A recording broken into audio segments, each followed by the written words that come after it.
अमेरिकी सेना जिस दिशा में अब कदम बढ़ा चुकी है वह सिर्फ हथियारों की दौड़ ही नहीं है बल्कि युद्ध की परिभाषा बदलने की तैयारी है। 20वीं सदी में युद्ध का मतलब था सैनिक, टैंक, तोप और विमान। 21वीं सदी में युद्ध ड्रोन, साइबर हमले और सैटेलाइट से लड़ा गया। लेकिन अब 21वीं सदी के तीसरे दशक में दुनिया एक ऐसे मोड़ पर खड़ी है जहां युद्ध का अगला चेहरा रोबोट सैनिक होंगे। ऐसे सैनिक जो न थकेंगे, न डरेंगे, न भावनाओं में बहेंगे और न ही दुश्मन के इलेक्ट्रॉनिक जाल में आसानी से फंसेंगे। अमेरिका अब खुले तौर पर इस बात को स्वीकार कर चुका है कि भविष्य के युद्ध केवल इंसानी सैनिकों के भरोसे नहीं लड़े जा सकते, खासकर तब जब सामने चीन जैसा प्रतिद्वंदी हो जो आर्टिफिशियल इंटेलिजेंस, रोबोटिक्स और ऑटोनोमस सिस्टम में बहुत तेजी से आगे बढ़ रहा है।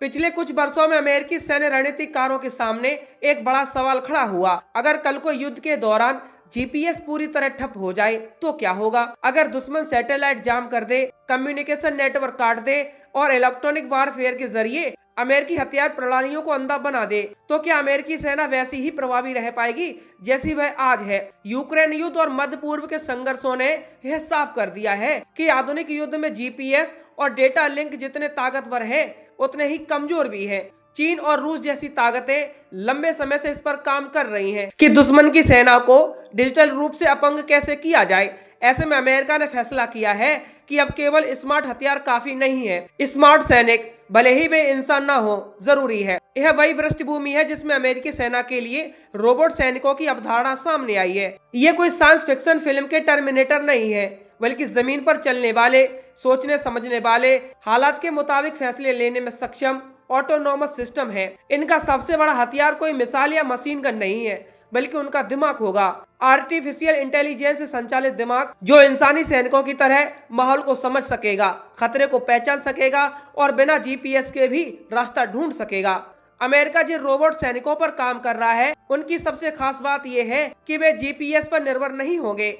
आज की अधिकांश सैन्य प्रणालियां चाहे ड्रोन हो, स्मार्ट बम हो या नेविगेशन सिस्टम जीपीएस पर टिकी है। लेकिन युद्ध के समय जीपीएस सिग्नल को जाम करना या उसे गलत दिशा में मोड़ देना अपेक्षाकृत आसान हो गया है। चीन इस क्षमता पर काफी पहले से निवेश कर रहा है। अमेरिकी विशेषज्ञ मानते हैं कि भविष्य के युद्ध में जीपीएस डिनाइड एनवायरनमेंट यानी ऐसा माहौल आम होगा जहां सैटेलाइट सिग्नल या तो काम नहीं करेंगे या भरोसेमंद नहीं रहेंगे। ऐसे में अमेरिका ऐसे रोबोट विकसित कर रहा है जो कैमरा, सेंसर, मैपिंग, एल्गोरिदम और मशीन लर्निंग की मदद से खुद ही यह समझ सके कि वे कहां हैं और उन्हें कहां जाना है। ये रोबोट आसपास की इमारतों, पेड़ों, पहाड़ियों, सड़कों और बाधाओं को देखकर अपना रास्ता तय करेंगे। जैसे इंसानी सैनिक नक्शा और जमीनी संकेतों के आधार पर आगे बढ़ता है, वैसे ही ये मशीनें डिजिटल नक्शों और रियल टाइम विजन के जरिए निर्णय लेंगी। यही कारण है कि अमेरिकी सेना इन्हें सिर्फ मशीन ही नहीं बल्कि टीम मेंट के तौर पर देख रही है, ऐसे साथी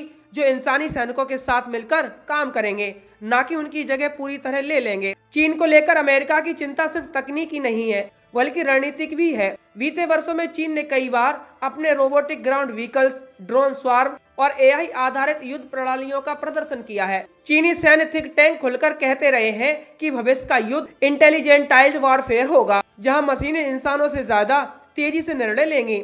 अमेरिका को डर है कि अगर उसने इस दौड़ में देरी की तो वह युद्ध के मैदान में पिछड़ सकता है। यही वजह है कि अमेरिकी रक्षा विभाग अब रोबोट सैनिकों को प्रयोगशाला तक सीमित नहीं रखना चाहता बल्कि उन्हें वास्तविक युद्ध परिदृश्य के लिए तैयार करना चाहता है। इन रोबोटों की भूमिका सिर्फ लड़ाई तक सीमित नहीं होगी। सबसे पहले उन्हें खतरनाक कामों में लगाया जाएगा, जैसे दुश्मन इलाकों में टोही करना, बारूदी सुरंगों की पहचान करना, घायल सैनिकों तक मेडिकल सप्लाई पहुंचाना या आगे बढ़ने से पहले इलाके की स्थिति की जानकारी जुटाना। जहां एक इंसानी सैनिक की जान जोखिम में पड़ सकती है वहां एक रोबोट भेजा जाएगा। इससे न सिर्फ सैनिकों की जान बचेगी बल्कि कमांडरों को जमीनी हालात की ज्यादा और सटीक जानकारी भी मिलेगी। अमेरिका जिन रोबोटिक सिस्टम पर काम कर रहा है वे अकेले काम करने वाले नहीं होंगे। उन्हें स्वार्म यानी समूह में काम करने के लिए डिजाइन किया जा रहा है। जैसे चींटियां या मधुमक्खियां समूह में मिलकर काम करती हैं, वैसे ही ये रोबोट एक दूसरे से जानकारी साझा करेंगे, अपने काम का तालमेल बैठाएंगे और मिशन को अंजाम देंगे। अगर एक रोबोट नष्ट हो जाता है या खराब हो जाता है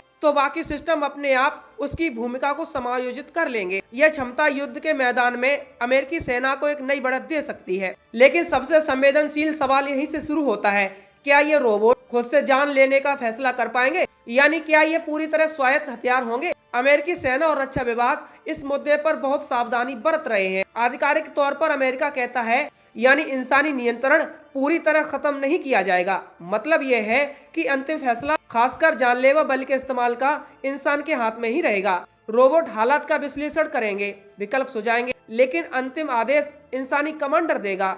यह रुख इसलिए भी जरूरी है क्योंकि दुनिया भर में स्वायत्त हथियारों को लेकर नैतिक और कानूनी बहस चल रही है। इसके बावजूद यह साफ है कि युद्ध की रफ्तार इतनी तेज होती जा रही है कि इंसानी निर्णय चक्र कई बार धीमा पड़ सकता है। मशीनें माइक्रो सेकंड में डेटा प्रोसेस कर सकती हैं, जबकि इंसान को सोचने और प्रतिक्रिया देने में समय लगता है। ऐसे में अमेरिका ऐसे सिस्टम विकसित कर रहा है जो इंसानों को सपोर्ट करें, उन्हें चेतावनी दें, संभावित खतरे की पहचान करें और निर्णय लेने में मदद करें। यही वह संतुलन है जिसे अमेरिका साधने की कोशिश कर रहा है। चीन को कड़ी टक्कर देने की अमेरिकी रणनीति सिर्फ तकनीक तक सीमित नहीं है, बल्कि मनोवैज्ञानिक भी है।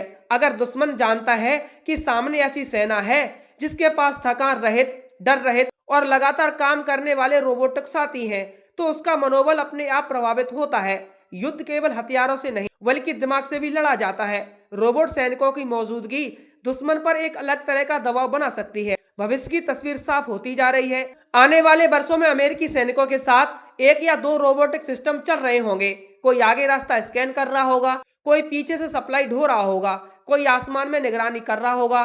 यही वह मॉडल है जिससे अमेरिका चीन की रोबोट आर्मी को जवाब देना चाहता है, सिर्फ संख्या में नहीं बल्कि समझदारी और तालमेल में भी। यह कहना गलत नहीं होगा कि अमेरिका जिस रास्ते पर चल पड़ा है वह युद्ध को और ज्यादा तकनीकी, तेज और जटिल बना देगा। रोबोट सैनिक ना तो पूरी तरह से भविष्य की कल्पना है और ना ही आज की पूरी हकीकत, लेकिन वे उस बदलाव की झलक जरूर है जो आने वाले समय में दुनिया की सेना को परिभाषित करेगा। चीन के साथ प्रतिस्पर्धा ने इस प्रक्रिया को और तेज कर दिया है। अब सवाल यह नहीं रह गया है कि रोबोट सैनिक आएंगे या नहीं, बल्कि ये है कि कौन सा देश उन्हें ज्यादा समझदार, ज्यादा भरोसेमंद और ज्यादा प्रभावी बना पाता है।